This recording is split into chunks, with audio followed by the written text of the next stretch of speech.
खुलुमबाय लोगोफोर, नोंथांमोननि गेजेराव आं दिनै फिन खनसेबाव दोंसे सायरि लानानै फैदों। फैदो बिदिब्ला जों आबुं सायरिसिम खोनासंनो।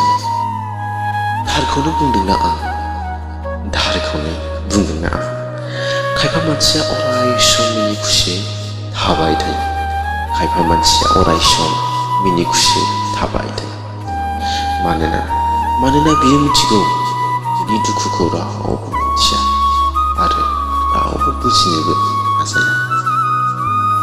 थारखौनो बुंदोंना आं, खायफा मानसिया अराय सम बिदिनो मिनि खुसि थाबाय थायो। गोजोन्थों रायजोफोर, सायरिया एसेयावनोसै। नोंथांमोना आंनि सायरिखौ मोजां मोनदोंब्ला अननानै लाइक, कमेन्ट आरो शेयार खालामनो दाबाव। गोजोन्थों।